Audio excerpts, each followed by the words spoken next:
Shalom, Gaël. Comment allez-vous? Par la grâce de Dieu, on se porte bien. Gloire à Dieu. Nous venons d'avoir un excellent culte. Magnifique. Vous nous avez parlé de la divinité de Christ. Oui. Est-ce que vous pouvez nous expliquer un peu c'est quoi la divinité de Christ en un mot? En un mot, la divinité veut dire que Jésus-Christ est Dieu. Amen. Existant en forme de Dieu, il n'a pas regardé son égalité avec Dieu comme une proie à arracher. Mais il s'est humilié lui-même en prenant la forme d'un homme. Donc c'est Dieu qui est venu du ciel pour prendre la forme de l'homme et habiter parmi nous. C'est pourquoi on l'appelle Emmanuel, Amen. Dieu parmi les hommes. C'est pourquoi quand le prophète Ésaïe donne son oracle, il dit un enfant nous est né. Un enfant nous est né, un fils nous est donné, on l'appellera admirable, conseiller, Père éternel, Dieu puissant, car la domination reposera sur son épaule.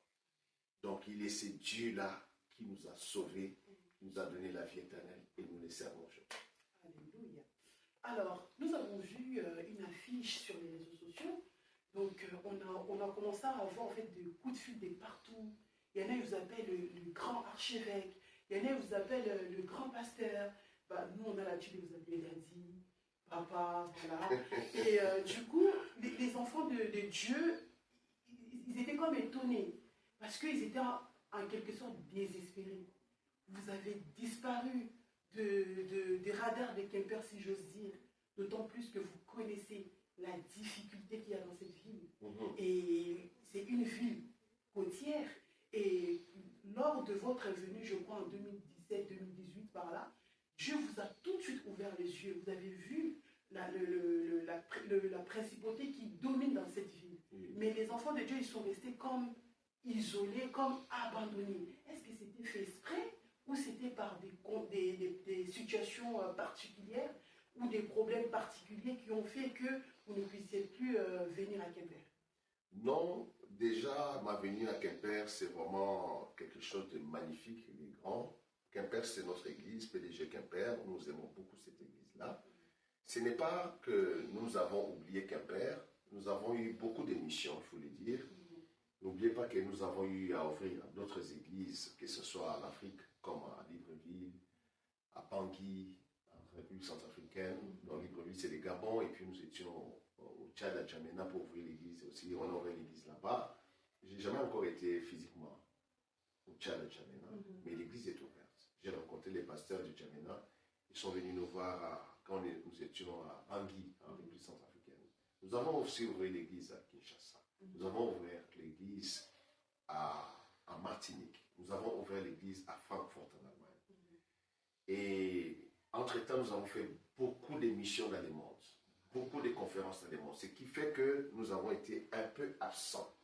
Mais voilà, la bonne nouvelle est que, comme Quimper est toujours dans nos cœurs, nous voilà sur le chemin de Quimper. Wow. Je pense que les gens de Quimper sont en train d'attendre les pas de notre arrivée et nous sommes en route pour un mouvement spirituel, un mouvement de l'esprit, de la grande visitation du Saint-Esprit et surtout dans la démonstration de la parole de Dieu. Nous allons parler de la part de Dieu et le peuple de Quimper sera béni.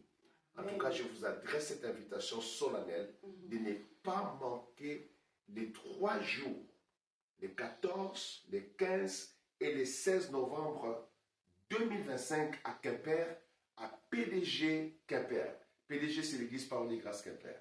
Ça va être un moment de rencontre avec le Saint-Esprit et surtout des rencontres avec la parole de Dieu. Voilà pourquoi nous sommes en train d'aller à Quimper. Et aussi, nous n'avons pas laissé Quimper vide parce que nous avons le serviteur de Dieu, le pasteur Ange Manouma, qui est là comme berger, comme l'ange de la maison, qui assurait tous les services de Dieu pour la gloire de notre Seigneur. Amen. Alors, j'ai une question. Quels sont, selon vous, les défis spirituels majeurs du moment pour les chrétiens, pour les enfants de Dieu de Quimper? Je pense que le défi majeur, c'est de s'approcher de Jésus et d'embrasser Jésus-Christ pour toujours. Parce que quand on est loin de Dieu, on vit toutes sortes de situations, toutes sortes de calamités, toutes sortes de désastres, toutes sortes de problèmes. Mais quand on s'approche de Dieu, la Bible dit, approchez-vous de Dieu et il s'approchera de vous. Quand Dieu s'approche de quelqu'un, la vie de la personne n'est plus jamais pareille. Nous serons à Quimper pour parler de ces choses. Pour dire au peuple du Quimper, c'est le temps de s'approcher de Jésus-Christ, c'est le temps de s'approcher de Dieu de tout son cœur, de se donner, parce que bientôt, la trompette va sonner. Et quand la trompette va sonner, ça va être la glorification. Les saints seront glorifiés et seront enlevés vers le ciel de Dieu et ça sera la finale.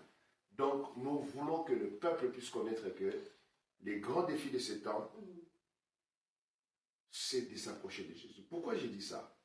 Tu peux prier, tu peux faire des combats spirituels, mais si Dieu ne vient pas à ton secours, tu peux échouer dans cette démarche.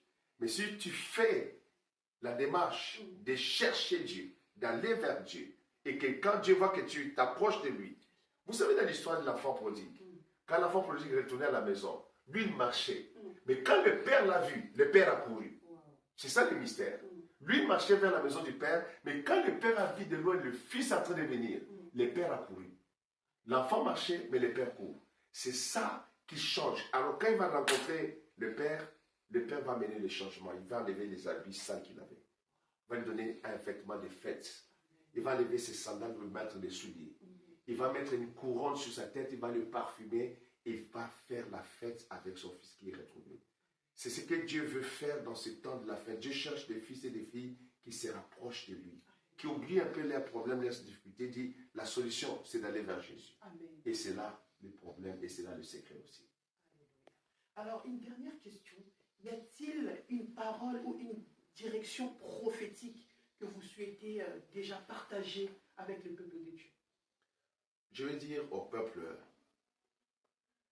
de Quimper, tournez les regards vers Jésus. La Bible dit, tournez les regards vers Jésus, l'auteur et le consommateur de notre foi. Quand on tourne les regards vers Jésus, notre foi monte. Et c'est là que le miracle commence à s'opérer. Car Jésus agit dans notre vie selon notre foi. Selon que nous croyons aujourd'hui. Si nous croyons aujourd'hui, alors l'impossible devient possible. Et Dieu commence à faire des grandes choses dans la vie de son peuple. La direction que je vous donne et que nous allons discuter encore pendant ce week-end, du 14, 15, 16 novembre, tournez les regards vers Jésus, l'auteur et le consommateur de notre foi. Voilà le secret. Que Dieu vous bénisse. Amen. Alors, peuple des Quimper, venez nombreux au 1 avenue des Braden, le vendredi 14, le samedi 15 et le dimanche 16. Ne manquez pas. Je suis ici avec l'archevêque Jacques-Michael Malouma. Il est là et il sera là avec nous en forme pour nous rebooster, nous donner la parole de transformation. Toi qui as des problèmes, toi qui es fatigué, toi qui se sens délaissé par la société ou voire même par la famille, c'est ton temps et c'est ton jour. Viens, ne manque pas à ces 3 jours de gloire. Que Dieu vous bénisse.